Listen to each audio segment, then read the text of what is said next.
Hola. A la luz de los últimos acontecimientos, los artículos sobre posibles cambios en la política exterior estadounidense hacia Rusia son cada vez más frecuentes. Tanto los medios rusos como los occidentales escriben sobre ello. Se dan diversas variantes de cambios en la política estadounidense que se asocian con la posible victoria de Trump en las elecciones presidenciales, así como con la salida de Nuland de la administración Biden. Mayoritariamente se opina que fue Nuland la figura clave del proyecto antirruso, que gracias a ella Estados Unidos apoyó y armó a los vecinos de Rusia, y que con la marcha de Nuland todo debería cambiar a mejor para los rusos.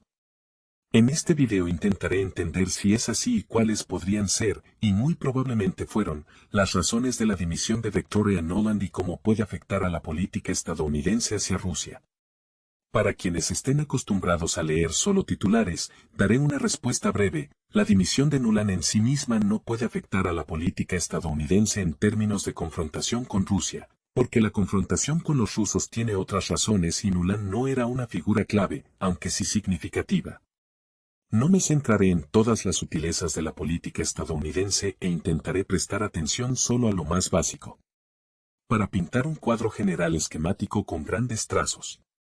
A menudo leo comentarios que dicen, los estadounidenses hicieron esto, hicieron lo otro, los Estados Unidos tienen la culpa de esto y de lo otro, lo cual es fundamentalmente erróneo. De hecho, no es Estados Unidos, sino sus élites políticas. Políticamente, Estados Unidos no es monolítico y siempre hay muchas facciones dentro de él, que a menudo tienen intereses diferentes e incluso opuestos. La política exterior estadounidense no depende de la opinión del pueblo estadounidense, sino de la facción política más influyente del momento. Hasta hace poco, la facción más influyente era la facción antirrusa.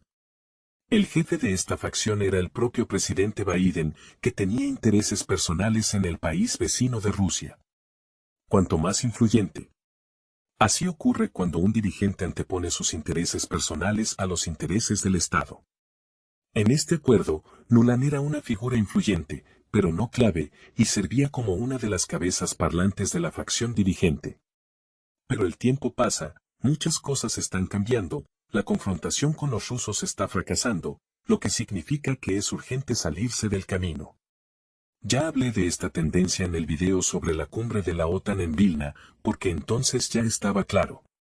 El complejo militar industrial estadounidense ha ganado dinero, y mucho. Los neoconservadores se han llevado su parte, y ahora el proyecto puede ponerse en pausa o cancelarse del todo, si es que no puede ponerse en pausa. Alrededor del 70% del dinero destinado a ayudar al adversario de Rusia se quedó en Estados Unidos y fue a parar a los bolsillos del complejo militar industrial, y solo alrededor del 30% fue directamente a apoyar, donde la mayor parte fue saqueada con éxito. Esto se ha dicho muchas veces en el Congreso estadounidense, Nuland lo sabía, pero su obsesión por el proyecto antirruso le falló. Si alguien piensa que Nuland está centrada en apoyar a un presidente con camiseta verde, se equivoca. A ella no le interesa el destino de este país de Europa del Este y su objetivo es debilitar a Rusia, como ha declarado muchas veces. He utilizado la palabra obsesión sobre Nuland para mostrar que los neoconservadores no son iguales. Por ejemplo, Lindsey Graham, y puede servir como abanderado de los neoconservadores, votó en contra de dar dinero a un excómico.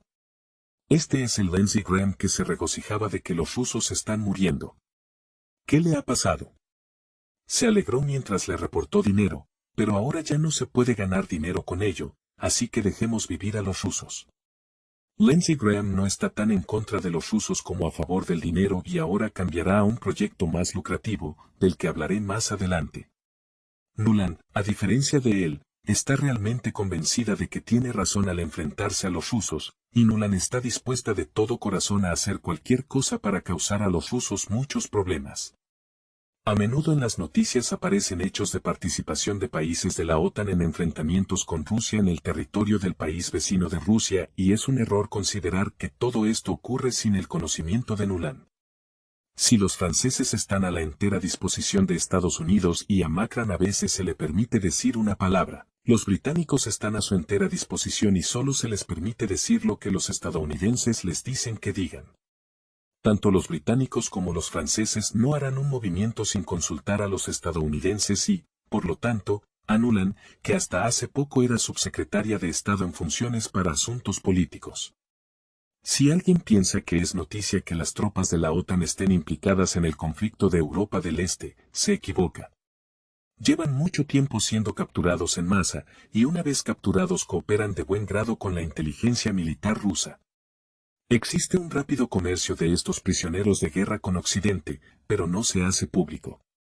Puede tratarse de un intercambio de prisioneros de guerra o de otra cosa, no importa, pero los dirigentes rusos conocen la presencia de tropas de la OTAN en el territorio del conflicto literalmente desde los primeros días de la confrontación.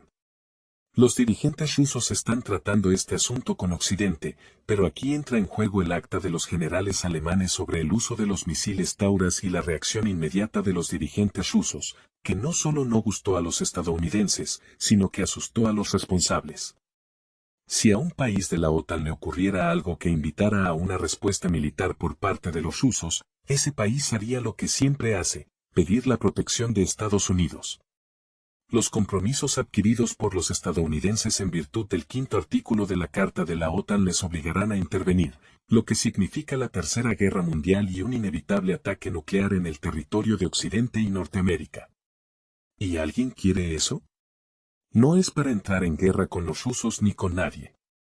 Estos cálculos se hicieron suponiendo que un ataque de represalia de los rusos sería parcialmente limitado y para un escenario que no es el más desfavorable. El enfrentamiento con los rusos está fracasando y existe una posible escalada de la situación que podría llevar a los estadounidenses al borde del abismo gracias a los esfuerzos de Nuland y a la estupidez de los generales alemanes. La gente que está detrás de Nuland, Biden y otros personajes interesantes no puede permitir que eso ocurra. En cualquier caso, hablaron con Nuland con bastante severidad. A Nuland no le gusta que la llamen Vika y prefiere que la llamen Tori. Así es como suelen dirigirse a ella, Tori. La conversación entre la gente seria y Torrie podría haber sido diferente, pero intentaré transmitir su significado y esencia. Vika, ¿qué estás haciendo, mujer inútil? ¿Quieres poner a América en conflicto directo con los rusos? Va a ser nuclear, Vika. Soy Tori. Cállate, Vika, y escúchame, debido a tu celo y a la estupidez de los generales alemanes, los Estados Unidos pueden terminar siendo golpeados, lo que significa que tendrás unos 12 minutos, tal vez menos. Ni siquiera tendrás tiempo de llevarte un tubo de pasta y un cepillo de dientes al búnker, y la ciudad en la que estés recibirá una atención especial por parte de los rusos. Incluso brillarás durante el día, y Nuland brillará por la noche. ¿Te das cuenta de lo que estás haciendo? Así que haz las maletas y dimite tranquilamente. Márchate en silencio y con dignidad, y arreglaremos tu desastre de alguna manera. Si quieres enfrentarte a los rusos, adelante, pero no a nivel oficial, estatal. Tienes muchos contactos y puedes perjudicar a los rusos todo lo que quieras en privado, calcula las consecuencias de tus actos y todo irá bien. Normalmente, al dimitir, los funcionarios hacen declaraciones antes de irse, pero Nuland se fue en silencio y no hizo declaraciones. Además, los funcionarios avisan con antelación antes de dimitir, y Nuland se fue sin ningún aviso. Esta conversación y la presión ejercida sobre Nuland podrían ser la razón por la que su dimisión fue una sorpresa para Blinken. Pero no solo el supuesto anterior influyó en la decisión de Nuland de dimitir, sino también el conflicto burocrático entre los funcionarios estadounidenses y las élites políticas. Los burócratas son iguales en todas partes y si existiera un periódico burócrata, podríamos utilizar el eslogan «Burócratas de todos los países, uníos». Los burócratas tienen un sentido especialmente agudo de quién es el más fuerte, a quien hay que pasar rápidamente a su lado, y un desprecio absoluto por los que fracasan. Al derrumbarse el proyecto U, incluso los antiguos partidarios de Nuland empezaron a distanciarse de ella. Cuanto más lejos del perdedor y más cerca del ganador, mejor para el burócrata. Normalmente, el conflicto burocrático se manifiesta por cosas aparentemente sencillas, olvidarse de invitar a una reunión o no figurar inadvertidamente en la lista de invitados a una recepción importante, en una reunión limitarse a saludar y en vez de preguntar qué tal, acelerar las cosas y muchas otras pequeñas cosas importantes para un burócrata. Nadie puede asegurar de dónde sacaron los rusos la grabación de la conversación de los generales alemanes, Y es muy posible que la filtraran los propios estadounidenses para apartar a Nuland del campo político lo antes posible. A veces los burócratas dan deliberadamente a una persona no deseada la oportunidad de cometer un error y luego se deshacen de ella gracias a su error.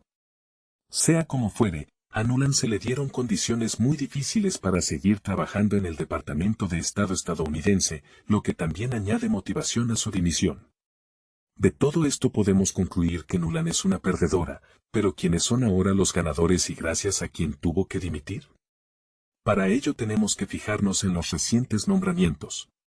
Kurt Campbell ha sido nombrado vicesecretario de Estado, y es un rabioso halcón antichino.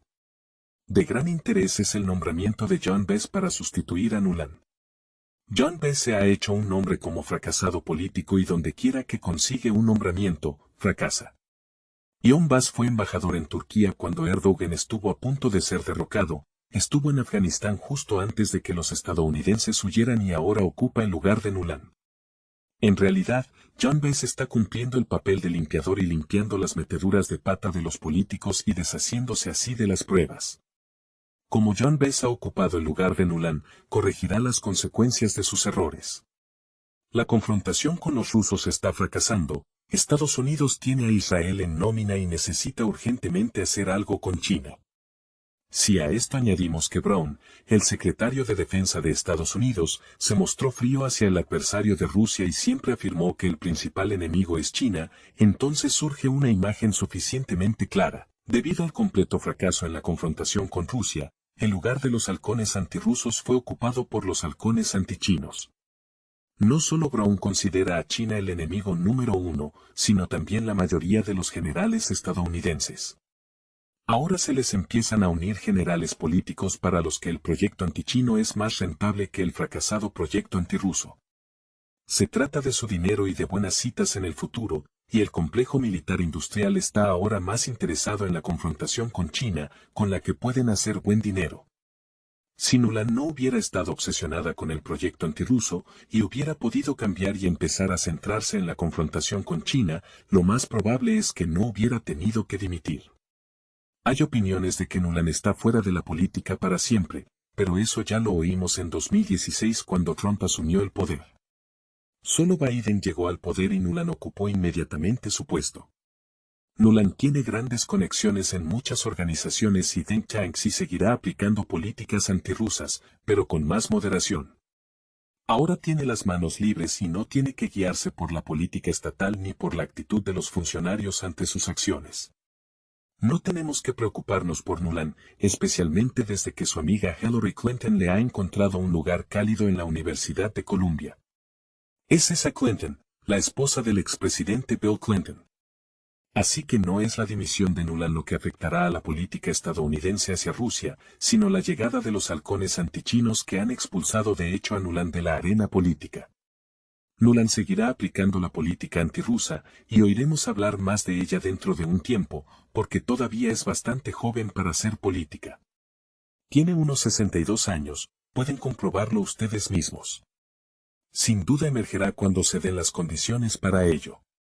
Si Trump gana la carrera presidencial y se convierte en presidente de Estados Unidos, la política antirrusa no se detendrá por completo, porque los neoconservadores y el complejo militar industrial no se lo permitirán. Ocurrirá como en Siria. Trump quería retirar las tropas de allí, pero su propuesta fue ignorada con todo tipo de pretextos hasta la negativa rotunda a cumplir sus instrucciones y Trump tuvo que abandonar la idea. A pesar de las declaraciones de Trump para detener la confrontación con los rusos, no se le permitirá hacerlo, de modo que incluso una pequeña cantidad de dinero fluirá a los bolsillos del complejo militar industrial y de los neoconservadores que hacen lobby para el complejo militar industrial. Aunque los volúmenes ya no sean los mismos, pero habrá suficiente para que los niños puedan comprar leche.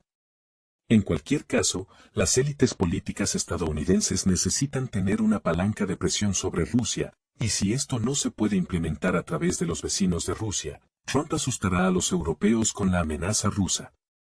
Es broma, hay un oso ruso furioso paseándose por las fronteras europeas, y para defenderse de él es necesario comprar armas y equipos a Estados Unidos. La presión sobre Rusia disminuirá, pero no se detendrá por completo, sino que el principal objetivo de Estados Unidos será Israel y la creación de amenazas a China. Los estadounidenses no apostarán por una confrontación directa y más aún por un conflicto caliente con los chinos, porque es una opción perdedora conocida. Según sus declaraciones, podemos concluir que necesitan reforzar tanto su presencia en la región Asia-Pacífico y sus capacidades militares que China ni siquiera pensaría en ponerse en contacto con los estadounidenses. No está claro cómo Estados Unidos quiere poner en práctica todo esto, porque la cuota china en la industria mundial de construcción naval es del 40%, mientras que la estadounidense es de aproximadamente el 1%. Queda la guerra económica, que también perderán los estadounidenses, como dicen muchos economistas estadounidenses. Algunos de ellos han calificado a Trump de económicamente estúpido y muchos están de acuerdo con esa definición. Para no agobiaros más con la política de Estados Unidos hacia China, me limitaré a citar una opinión de Amazing Next Door y a señalar a quienes realmente están influyendo en el cambio de política de los estadounidenses. Son los rusos. Los rusos están dando forma a la política estadounidense en el campo de batalla y obligando a Estados Unidos a reaccionar ante lo que está sucediendo allí. Debido al fracaso del enfrentamiento con Rusia, los estadounidenses simplemente se ven obligados a ajustar su política exterior hacia Rusia y otros países. Así que la dimisión de Nuland es sobre todo culpa de los rusos, a los que odia con toda su alma. Hay muchas opiniones sobre por qué odia tanto a los rusos, pero si hubiera tratado a los rusos con normalidad, habría sido mejor para ella. Todo lo que se dice en este video es la opinión personal del autor y su visión de lo que está ocurriendo. Gracias por verlo. Nos esforzamos mucho en la calidad del video. Apóyanos dándole a me gusta y suscribiéndote. Cuéntanos en los comentarios, comparte con tus amigos y comenta tus pensamientos, tu opinión es muy valiosa para nosotros.